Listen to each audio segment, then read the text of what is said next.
Peter. Hello everybody. Before I start, I want to thank everybody who has watched, liked and commented on my videos. I really appreciate your support. Please subscribe. Thank you. Now today I want to talk to you about diamonds. Diamonds and their fascination for man. What are diamonds? Diamonds are the hardest substance known to man. Their name comes from the word adamantine, which means unconquerable. They are, of the four precious stones, the others are emeralds, rubies and sapphires, the most precious and at the same time the least rare. And they differ from all other gemstones in that they are not found on the Earth's crust or just below it. They come from much deeper within the Earth. They come from a layer which is called the volcanic magma, the mantle, deep down in the Earth, where temperatures are 1,000 degrees centigrade and pressure is 50 kilobars. Now, to give you some idea of what that means, were you able to dive into the deepest part of the ocean, the pressure would be just 1 kilobar. They come to the surface as a result of a gigantic underground explosion, a bit like a volcanic explosion, but from much deeper down. And they are carried at supersonic speed to the surface up something called a kimberlite pipe. Now, kimberlite pipes have nothing to do with the formation of the diamond. They're merely the lift shaft that brings it to the surface. Diamonds are almost always alluvial. They're found on plains, in rivers, in the sea, long after the kimberlite pipe, which has brought them to the surface, has worn away from erosion. Now, today I'm going to talk about 5 world-famous diamonds and introduce you to a 6th recently discovered. The 5 diamonds are the Hope, the Koh-i-Noor, the Cullinan, Golden Jubilee and the Centenary. The Hope and the Koh-i-Noor have long legends behind them and histories. The other 3 were all discovered at various times in the same mine, the premier mine in Botswana, which belongs to De Beers. Now let us begin with the Hope. There is a picture of the Hope diamond. It's a blue diamond, not the largest, it's 45 carats, but probably amongst the most famous of the diamonds I'm talking about. There it is again, surrounded by diamonds, as it was worn by its last society owner. There she is, Evelyn Walsh McLean. I'll be talking about her more later. Now, the Hope diamond came originally from India. We believe that's where it came from. The first known owner was a gem dealer, a French gem dealer called Jean-Baptiste Tavernier. He was in India sometime in the 1600s when he acquired the diamond. He either bought it or possibly stole it from its previous owner. He brought it back to France. It was then a triangular stone, uncut. It weighed about 112 to 115 carats. He brought it back to France where it was known as the Tavernier Blue Diamond. And he sold it in 1669 to Louis XIV. Now normally Louis XIV would have had nothing to do with Jean-Baptiste Tavernier because Tavernier was a Huguenot. But Louis XIV liked diamonds, so he bought it. And once bought, he had it cut and polished, and it was cut down to 67 carats. And I believe Louis XIV wore it pinned to his hat. And it was known then as the Blue Diamond of the Crown of France. It passed from him to Louis XV, and then to Louis XVI. Then, early in the French Revolution, in 1793, the royal storehouse was broken into and the French crown jewels were looted. Along with them, the blue diamond. It disappeared. It was thought that perhaps it was cut into two to disguise it. Then, some years later, 1812, a blue diamond of 45 carats appeared in London. Now, normally a diamond of that size comes with a provenance. It comes with the history of who has owned it. This stone had no such provenance. And experts then and since opine that it was probably cut from Tavernier's blue diamond. It was bought in 1823 by a banker, Henry Philip Hope. I believe he was Dutch. He gave his name to the diamond. It became the Hope diamond. He was a bachelor, so he lent it to his sister-in-law, who wore it at parties. And it remained with the Hope family until 1902, when it was sold. It was sold for £29,000. Now, £29,000 then is worth over £2 million today. It had various owners and finally finished up in 1910 in the hands of Pierre Cartier, son of Cartier, the great jeweller, not a great jeweller like his father, but a genius as a salesman. And Pierre thought he could sell it on, but it didn't sell. So he thought, maybe it needs a legend. Maybe it needs a curse. So he wove one out of the skeleton of the truth. He wove a legend that the stone was cursed. And Evelyn Walsh McLean bought it. She bought the diamond, she bought the legend. She and her husband purchased the stone from Pierre Cartier the following year, 1911. Now, who was Evelyn Walsh McLean? She was the daughter of a Colorado gold baron. She was married to Edward Beale McLean, who was the heir to the Washington Post. They lived in Washington, in the Walsh Mansion. It was the height of the Jazz Age. They gave wild parties. Evelyn revelled in the stone. She loved the notoriety that it brought her, the legend of the curse. When she was bored, she'd hang it round the neck of her dog so people could gawp, and she wore it.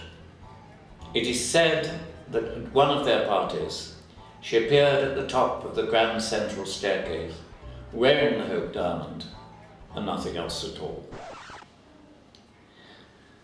Now, Evelyn did have misfortune, but her misfortune stemmed from her addiction to drugs and her love of attention than from the ownership of the stone. She died in 1947 in debt, and the stone was sold 1949 to pay her debts, and it was sold to Harry Winston, the New York gem dealer. He, like Pierre Cartier before him, thought he could offload it fairly easily, but it didn't sell. So he had the brilliant idea of exhibiting the stone around the world as a celebrity in its own right, the cursed Hope diamond. Then, in 1958, he bequeathed it, gave it, to the Smithsonian Institute in Washington, where it can now be seen, and where it is insured for $250 million. Now we pass to the next diamond, also with curses, also with a long legend behind it, the Koh-i-Noor. The Koh-i-Noor, now in the possession of the royal family. It was mined in the Koh-i-Noor mines in India, which are now in the present state of Andhra Pradesh, sometime during the 13th century. It then was, in the rough, almost 700 carats. 800, I beg your pardon, 800 carats, 793 carats. It belonged to the Kakatiya dynasty, who installed it in a Hindu temple to a goddess as her eye. From there it was looted by invaders, disappeared, finally resurfaced at the court of the Mughal emperors in Delhi sometime during the 1600s. Shah Jahan, the fifth Mughal emperor, he who built the Taj Mahal as a monument to his dead wife Mumtaz, had it mounted in his fabulous peacock throne, the peacock throne which was studded with gems. At this time, the stone was cut by a Venetian lapidary called Ortenso Borgia. He must have been a very clumsy man, because from 793 carats, the stone was reduced to 186. Incidentally, the peacock throne, of course without the Koh-i-Noor, can be viewed. I have seen it. I have seen it in the bank vaults of the Bank Emeli in Tehran, where it forms part of the collection of the jewels of the Pahlavi dynasty, which are there. How? I will tell you. How did it get to Tehran? It got to Tehran because in 1739, Nadir Shah, who was the ruler of Persia, invaded the Mughal Empire. He sacked Agra and Delhi, and he carted off the peacock throne back to Persia, including the Koh-i-Noor. And it was he who gave the Koh-i-Noor its name. He looked at it and said, Koh-i-Noor, which in the Persian language was Mountain of Light. Now, Nadir Shah was assassinated a few years later in 1747, and the stone passed to one of his generals, who became Emir of Afghanistan. And it remained with the dynasty of emirs of Afghanistan until 1830, when the then emir was deposed, and he fled with the stone to the safety of Lahore. Lahore ruled by the Sikh Maharaja Ranjit Singh. Ranjit Singh promptly relieved the emir of the stone and kept it for himself. Ranjit Singh died about 9 years later. There was a bit of a hiatus in the succession, and as was their habit, 10 years later, the East India Company moved in. They moved in, hoisted the flag over the citadel, deposed the rulers, and took over Lahore. Of course, there had to be a treaty, and there was the Treaty of Lahore. And one of the terms of the Treaty of Lahore was that the Koh-i-Noor diamond should be surrendered to Queen Victoria. It is often said that the diamond was a gift. It was not a gift. It was spoils of war. And Lord Dalhousie, who was then Governor General of India, intended that it should be so. He wanted it as spoils of war and as a symbol of British rule in India. Then the following year, 1850, the stone was presented to Queen Victoria in person by the younger son of Ranjit Singh, Maharaja Dalip Singh. There he is, splendid looking young man. He was to spend the rest of his life in exile in Britain. He lived the life of a country squire and was incidentally very popular, apparently, with Queen Victoria. Then the following year was the year of the Great Exhibition, 1851, in Hyde Park, and the Koh-i-Noor was put on show. The Times of the day said it was the lion of the exhibition. Actually, reading contemporary reports, I'm not quite sure that it was, because it was exhibited in a rather badly lit case. It didn't revolve, and I'm not sure that the public was so enchanted with it. Anyway, the following year, Prince Albert, Prince Consort, I'm not sure if it was Prince Consort then, but anyway, Prince Albert, Victoria's husband, with the permission of the government of the day, decided to have the stone recut and polished. And he brought over from Holland a team of Dutch experts, and they worked under his personal supervision. He took enormous pains, he consulted widely, he paid £8,000, a lot of money in those days, £8,000, to finance the operation. And these workmen worked for 38 days, 12 hours a day, and they reduced the stone by a rather significant 42%. I don't think Albert was too pleased about that. And they finished up with a stone weighing, as it does at present, 105 carats. It was then mounted in a brooch which Queen Victoria wore often.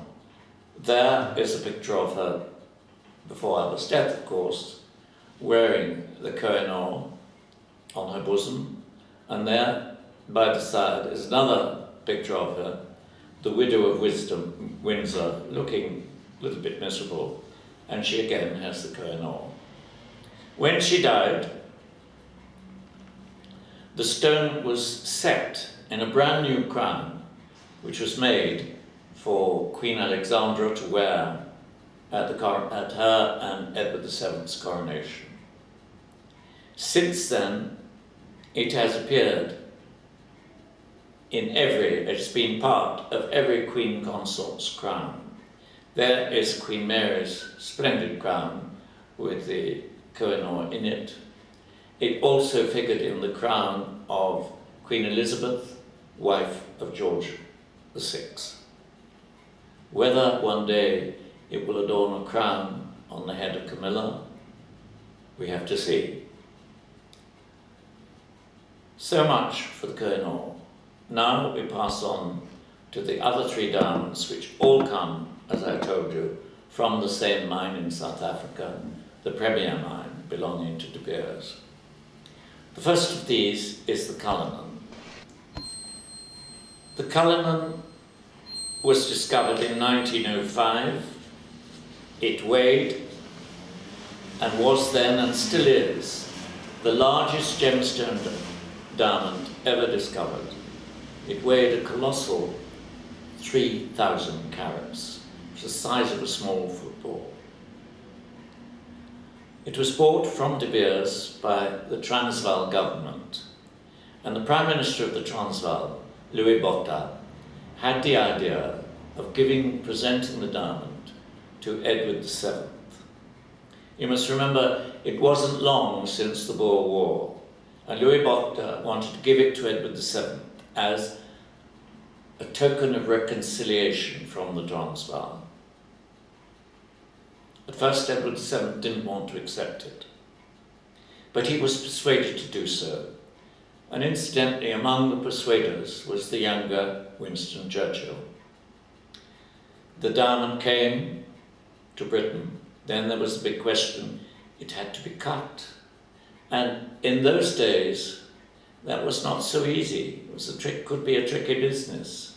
They didn't then have the sophisticated machinery and methods that exist today. And the firm of Asscher, the leading diamond cutters of the day in Holland, were appointed to cut the stone. And Joseph Asscher was the greatest cutter of his day. Interestingly enough, when he came to cleave the stone with a specially constructed knife, specially built for the purpose, he had standing by a doctor and a nurse. Anyway, he hit the stone and it clove neatly into two pieces, at which he is said to have fainted. Whether he did faint or not, I don't know.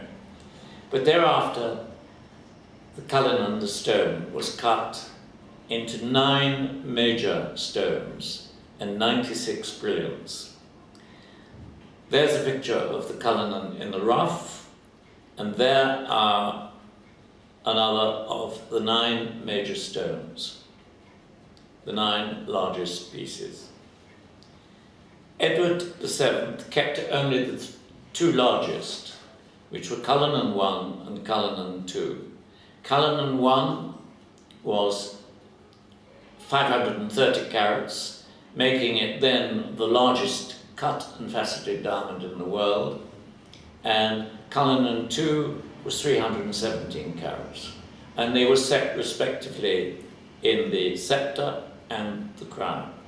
The remaining stones, the remaining 7 stones and brilliants, remained with the firm of Asscher as their reward for cutting the diamond. Incidentally, the Cullinan I and Cullinan II have, on the edge, they each have 2 tiny platinum loops.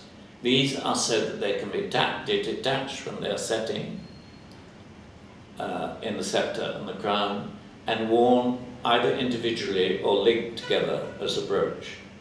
And indeed, Queen Mary wore them as a brooch. And there is a photograph of her at the state opening of Parliament in February 1911.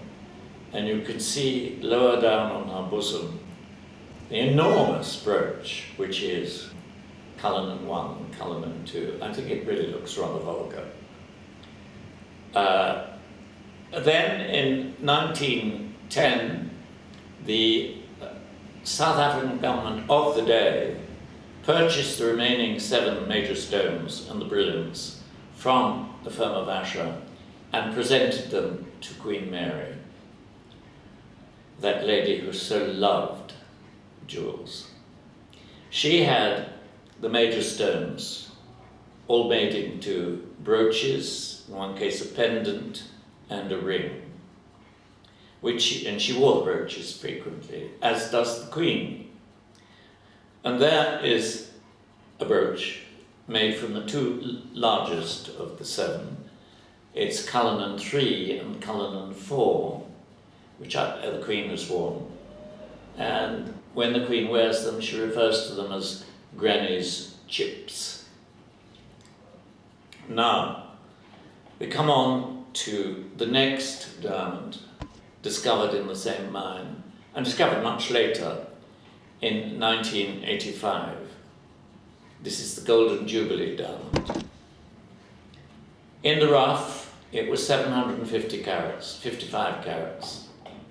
Gabi Tolkowsky, who's the greatest living cutter, he's based, I think, either in Holland or in Antwerp, was summoned by De Beers to South Africa to cut this stone. It was known unromantically as unknown brown. And from a rather anonymous looking brown stone, he cut this brilliant golden stone. It took him 2 years. He worked in an underground chamber at De Beers, using special tools which had been developed for the purpose. And he transformed it into this brilliant, glittering stone. In the 1990s, De Beers sold it to a Thai gem merchant called Henry Ho. And Henry Ho presented it to the King of Thailand to honor his Golden Jubilee, hence its name, the Golden Jubilee diamond. And it belongs to the King of Thailand. And because it surpasses, it's in its cut state, it's 545 carats, because it surpasses the Cullinan by 15 carats, it is the largest cut and polished diamond in the world, The Cullinan is now merely the largest cut and faceted white diamond. We now come on to the last of our 5 diamonds, the Centenary diamond, discovered same mine a year later. In its rough state, it was nearly 600 carats, 599. Again, Gabi Tolkowsky was summoned with a team to cut this diamond. It was kept under wraps by De Beers and unveiled at the 1988 Centenary celebrations. And there it is. It's a truly spectacular stone. It's of the highest grade of diamonds, grade D. It is internally and externally flawless, heart-shaped stone. It now weighs 273 carats and has been sold.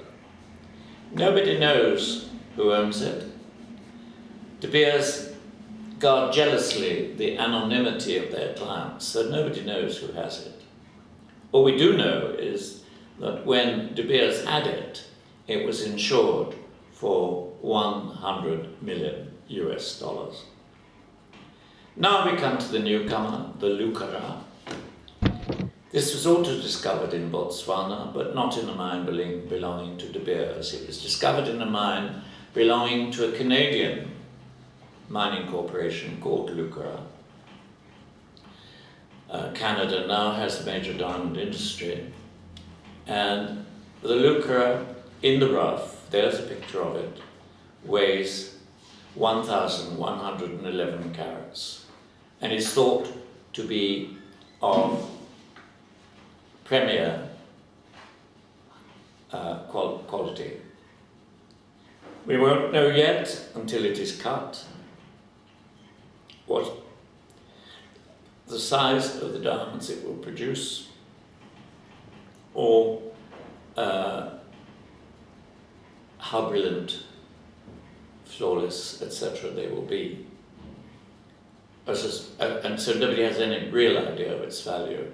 As a guide, perhaps, Lucara unloaded a stone of similar quality, but only a third the size, onto the market some time back, and it fetched over $20 million US. Now, you've heard about these fabulous diamonds. Let's turn, beautiful diamonds, let's turn to the darker side of the diamond industry.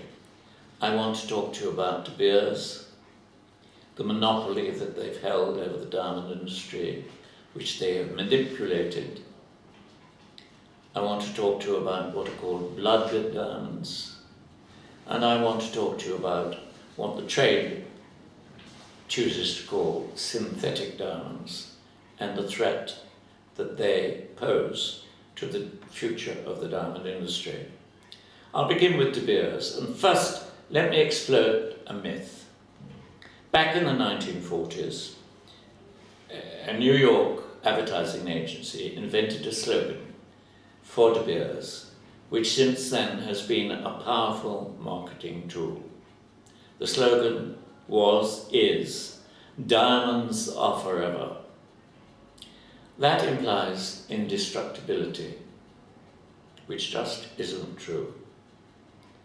If you take a sledgehammer, okay, it has to be a big enough sledgehammer, and you hit a diamond, it will shatter into shards. Put a diamond in a furnace and raise it to a sufficiently high temperature, and the diamond will disappear. Because after all, it is pure carbon, the same substance as coal. It will just burn away and there will be nothing left. So that's a myth disposed of. Now, De Beers was formed in 1888 by Cecil Rhodes with the backing of a South African diamond magnate called Reside, and also the backing of Rothschilds in London.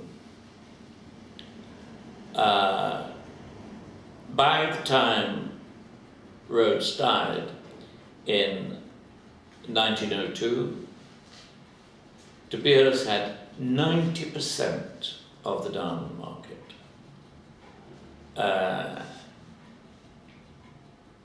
They persuaded other diamond producers to market their diamonds through De Beers.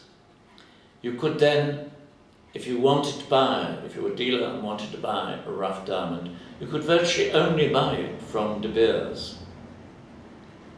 Then, a bit later, along came somebody called Ernest Oppenheimer. Oppenheimer was a German immigrant to Britain who had previously, together with J.P. Morgan, created the giant Anglo-American Mining Corporation. He joined the De Beers board in 1926 and in 1929 became its chairman. He well understood how De Beers created their cartel and how they would limit the supply of diamonds in order to keep the price high.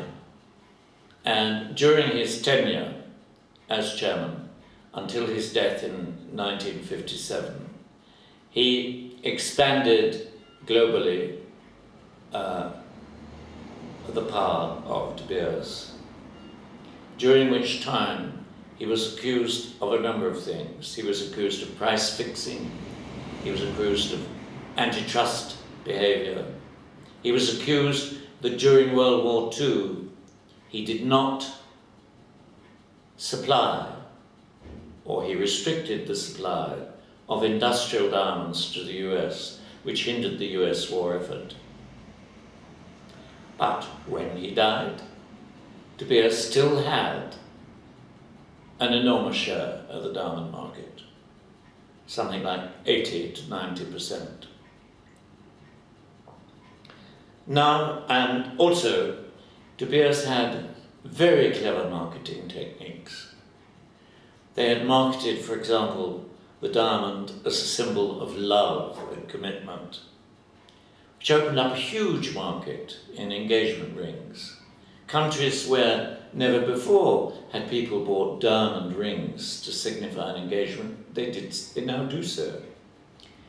Now today, there are probably twice the number of diamonds on the market than there were 20 years ago, for several reasons. One, there are newcomers on the scene. Canada has a thriving diamond industry, as does Russia. In Russia, it's owned by the state. Both Canada and Russia do not market their diamonds through De Beers, with the result that De Beers' market share today is 33.33%. Their mines in Botswana are still important, but 33.33%. Another reason for this is that De Beers no longer market other people's diamonds, other producers' diamonds. The reason they don't is because of the awareness of what are called blood diamonds, or in the trade they're called convict diamonds, and De Beers wants to be seen that it has clean hands. So what are blood diamonds?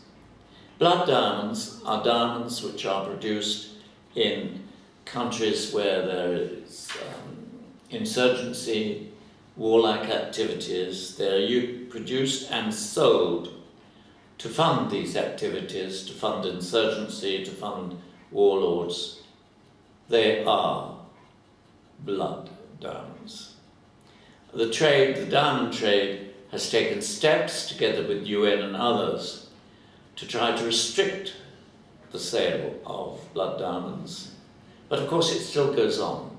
It goes on, one, because of the cupidity and greed of customs officials and government officials, and also because, now I explain to you about the origin of a diamond, because it is very difficult, it is impossible in fact, because they come from so deep within the earth, it is impossible to say where a diamond came from. Other gemstones, there are tests, and one is able to tell geographically where the stone came from. Not so with diamonds. And you know, if somebody's buying an engagement ring, would they think to ask the dealer, where did this diamond come from? And if they did, would the dealer know or care? Now we go on to what the trade calls synthetic diamonds. These are man-made, lab-made diamonds. I think the term synthetic is misleading. It implies artificial. And believe you me, these are not artificial. They are true diamonds, man-made, but they have the same qualities, the same chemical construction as a mined diamond.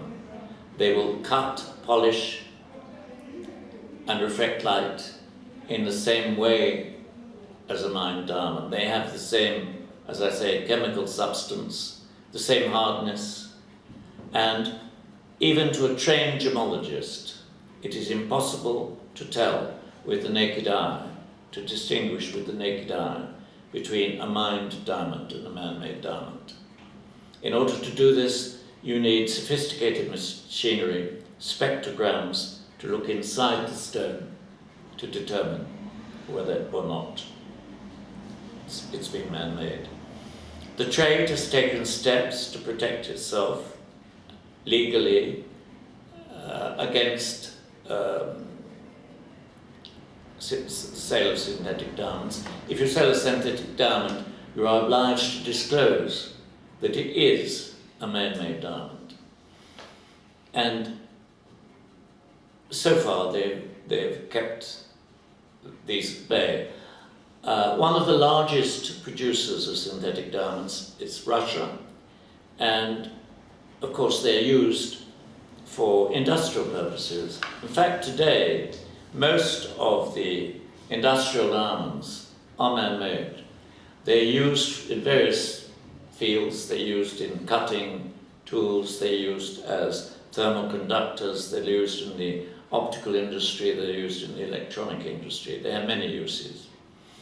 And also, it is possible to produce gem quality diamonds. Economically, it's not viable to produce larger ones. Normally they are about 1 to 1.5 carats. Often they are coloured yellow, which is due to nitrogen impurities in the stone, or blue, due to boron. But they can also be colourless. There are technical advances all the time. There was a breakthrough in May last year when a record 10 carat clear white gemstone was cut from a 32 carat stone diamond, which had been produced in a lab in a mere 300 days. There are two main processes for producing industrial diamonds. One is HPHT, which is high pressure, high temperature, and the other is CVD, which is chemical evaporation deposit crystal formation. Those are the two main methods. Very interesting. De Beers themselves have joined in the manufacture of man-made diamonds. They have a factory. It's not secret, but it's quite discreetly located on the Isle of Man, where in fact they produce synthetic diamonds. More than that, they've invested millions in labs at Maidenhead, where they are developing machinery to detect man-made diamonds, to distinguish man-made diamonds from mined diamonds, which they supply, perhaps free of cost, I don't know, but which they supply to diamond dealers. So far, the trade is resisting synthetic diamonds. But, as I told you, technology is advancing, and sooner or later, a scientist, quite possibly a Russian one, is going to develop a method to make man-made diamonds which are indistinguishable, whatever the machinery, from a mined diamond. When that happens, and provided the producers of those man-made diamonds use the same marketing skills that De Beers have used, what will happen to the diamond market? Will people still buy a mined diamond if they can buy a man-made diamond which cannot be distinguished from a mined diamond for less? I'd like to draw an analogy with another industry, the pearl industry. Way back at the beginning of the 20th century, in the early 1900s, pearls were costly. They were costly because of their rarity, and they sold for fortunes. Royalty wore them, still do. Every American magnate, from Rockefeller to Vanderbilt, wanted the rope of them for his wife. And to give you some idea of the value of a rope of pearls in those days, in about 1910, an American industrialist called Morgan Plant swapped a huge Beaux-Arts mansion on Fifth Avenue, Manhattan, with Pierre Cartier for a single rope of 128 flawless pearls. That gives you some idea. Then along came little Mr. Perhaps I shouldn't call him little, he might have been quite big. Mr. Mikimoto from Japan with his cultured pearls. He sent some of these to London in 1919, and they caused an absolute sensation. They had the same colour and lustre and flawlessness of natural pearls. People declared that they were fakes. They were not fakes. A cultured pearl is not a fake. It is the result of inserting a tiny piece of shell into a living oyster. The oyster does the rest. It coats that piece of shell with layer upon layer of pearl, in the same way as it would a grain of sand. In the 1920s, the pearl industry and jewelers were shaken up. Pearl prices wavered. Then, in 1930, came the crash. In one single day, the pearl market dropped by a stunning 85%, the value of pearls, and has never recovered.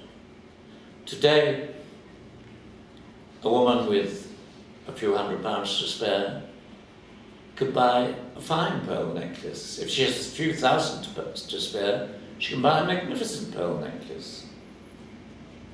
Will that happen with diamonds, do you think, if they become less expensive and more plentiful? Man-made, cultured, if you like. Why do people wear diamonds? They wear them as a symbol which says, this is a rare and costly stone. The man who or the man who gave it to me, am rich and powerful. It's to send a message, but will it still send that message if they become more common, less expensive? Who knows? Maybe the rich will look elsewhere for their symbol of power and wealth. Maybe they will look out into the solar system or even beyond, because we know that there are gemstones out there. In 2003, while NASA, while monitoring a spacecraft, around Mars, located on Mars, huge fields of a gemstone called peridot or peridot, which is a light green stone, now classed as a semi-precious stone, known to the ancients, a light green, brilliant light green stone, called very often the evening emerald.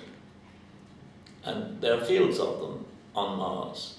They sometimes come to Earth, embedded in meteors. These meteors are called pallasites, after the man who discovered them, Peter Simon Pallas, who was a German. He discovered them in 1793. And they will be a lump of iron and nickel, and embedded in them will be this light green crystal, peridot. Now, for all we know out there, there are other, to us, unknown gemstones. Maybe the rich will want them to symbolize their power and wealth. On that note, I will leave you. I hope you enjoyed this video. If you did, click like and share and leave a comment. Subscribe if you would like to. Thank you very much.